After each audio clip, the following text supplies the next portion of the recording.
ये कहानी काल्पनिक है। हम किसी भी तरह के अंधविश्वास को बढ़ावा नहीं देते हैं। इस कहानी के सभी पात्र और घटनाएं भी काल्पनिक हैं।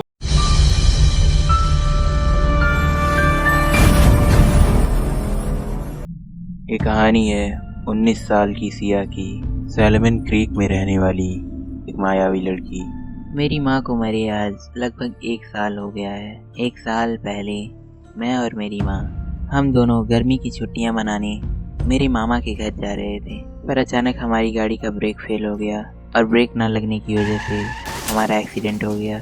इस हादसे में मैं तो बच गई, पर मेरी माँ वो मारी गई। मेरा इस दुनिया में मेरी माँ के अलावा कोई नहीं था, पर अब उनकी मौत के बाद मैं पूरी तरह से अकेली हो गई। जब मैं 5 साल की थी तब मैंने अपने डैड को खो दिया।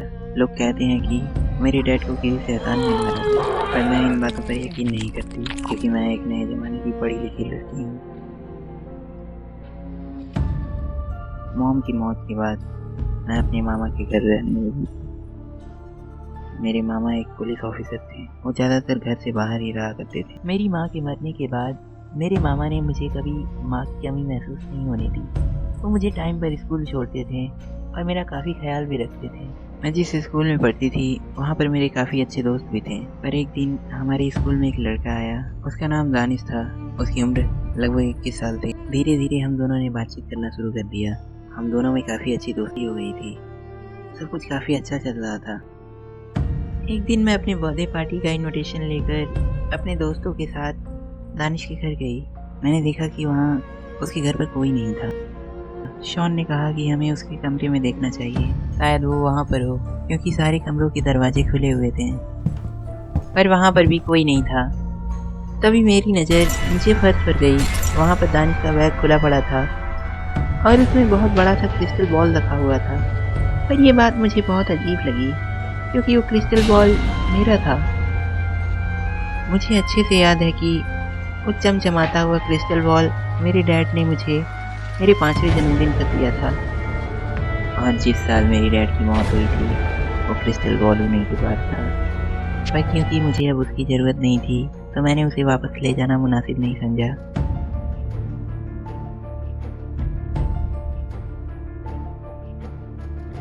पर एक रात जब मैं सोई हुई थी तो मैंने एक सपना देखा। मैंने देखा कि मैं एक अजीब सी दुनिया में थी, पर अचानक मैंने अपनी माँ को देखा। मेरी माँ के चेहरे पर आज भी वही रौनक थी। उनके चेहरे की वो हल्की सी मुस्कान आज भी कायम थी। मैं अपनी माँ के करीब गई। मेरी माँ ने जब मेरा नाम लिया तो मेरी आंखों में आंसू भर गए। मेरी माँ ने मुझसे कहा, समय आने वाला है सिया, शैतान से दूर रहो। और तभी मेरी आँख खुल गई।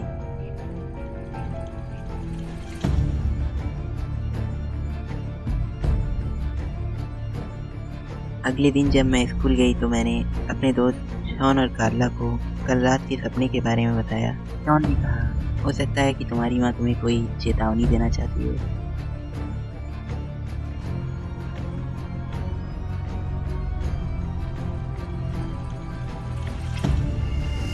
और एक रात मैंने फिर से एक अजीब सा सपना देखा।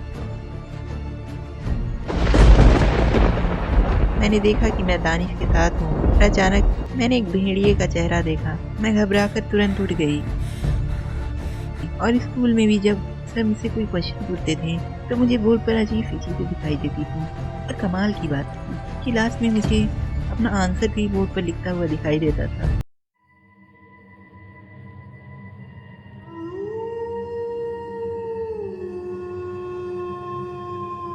उस रात मैं कब्रिस्तान गई और मैंने अपनी मॉम को याद किया। और जैसे ही मैं पीछे मुड़ी मैंने अपनी माँ को देखा। मैं अपनी माँ के करीब गई और मैंने उनसे कहा, आप मुझे इतनी जल्दी छोड़ के क्यों चली गई? मेरी माँ ने मुझसे कहा, बेटा हम सबको एक ना एक दिन इस दुनिया को अलविदा कहना ही पड़ता है। मौत हमारे कंट्रोल में नहीं होती है, पर मैं तुम्हें एक चेतावनी देना चाहूँगी कि तुम उस लड़के से दूर रहो।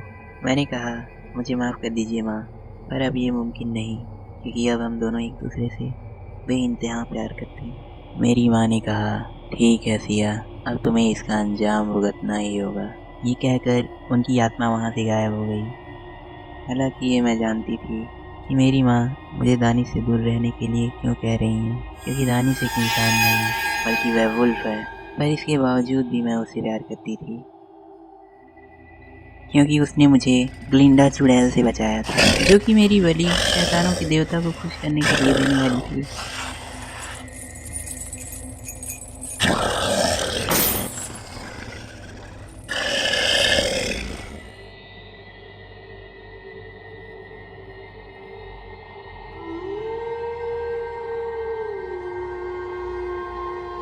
एक रात मैं अपने कमरे में उदास खड़ी थी, तभी उसका मैसेज आया। वो मुझे हेवन हिल पर बुला रहा था। मैंने बिना कुछ सोचे आने के लिए हाँ कह दिया। वो मेरे घर के बाहर मेरा इंतजार कर रहा था। मैं उसके करीब गई। उसने कहा कि आज तुम बहुत खूबसूरत लग रही हो। मैंने कहा कि वैसे तुम भी कुछ कम नहीं लग रहे हो। अचानक वो कुछ बड़बड़ाने लगा। उसने कहा कि वही खून की खुशबू। तभी मैंने चौंक कर कहा कि ये तुम क्या कह रहे हो। उसने तुरंत बात बदल दी और कहा हमें जल्दी चलना चाहिए।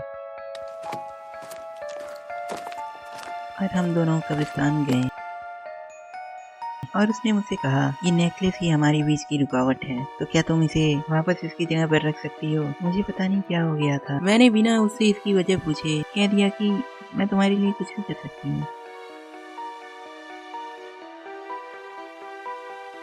मैंने अपने नेकलेस को वहीं रख दिया जहाँ से मेरी माँ ने मुझे ला कर दिया था। इसके बाद हम हेवंस हिल्स की तरफ जाने लगे और वहाँ पहुँचने के बाद दानिश ने कहा आज ये रात सिर्फ हमारी है। मैंने कहा कि और ये मैं उम्मीद करूँगी कि ये हमारी ज़िंदगी का सबसे खूबसूरत रात हो। उसने कहा तो क्यों ना इसे और भी रंगीन बना दिया जाए। और वो मेरे और करीब आ गया और उसने मुझे गले से लगा लिया। और तभी मुझे ऐसा लगा कि दानिश फिर से बदल रहा है और उसका पंजा मेरे पेट को चीर रहा है। और देखते ही देखते मेरी आंखों के सामने अंधेरा छाने लगा और मुझे वो सारी चीजें याद आने लगी कि किस तरह उसने मुझे अपनी चिकनी चुपड़ी बातों में फंसाकर मेरा नेकलेस मुझसे छीन लिया। क्योंकि वो जानता था कि जब तक मेरा नेकलेस मेरे गले में है वो मुझे कुछ भी नहीं कर सकता था। अब मुझे पता चल गया है कि वो क्रिस्टल बॉल उसके पास कैसे पहुंचा। उस रात उसने मेरे डैड को मार दिया और वो क्रिस्टल बॉल अपने साथ ले गया। मेरे सपने में दानिश का आना, उसके असली रूप से रूबरू होना, ये महज एक इत्तेफाक नहीं था, बल्कि एक इशारा था कि वो एक शैतान है और वो मुझे मारने के लिए ही आया था। काश मैंने अपने अंधे प्यार को साइड में रखकर अपनी माँ की बात मान ली होती तो शायद ये सब नहीं होता। मैं देख सकती थी कि किस तरह उसने मेरे मामा को भेड़िया बना दिया है और अब वो मेरी मामी को मारने जा रहे हैं। मैं देख सकती थी कि किस तरह अमन मुझे ढूंढने जंगल आ रहा है और किस तरह उस हैवान ने अमन को भी अधमरा कर दिया। मैं देख सकती थी कि किस तरह अमन अपनी आखिरी सांस गिन रहा है और किस तरह मेरे दोस्त उसके पास खड़े रो रहे हैं।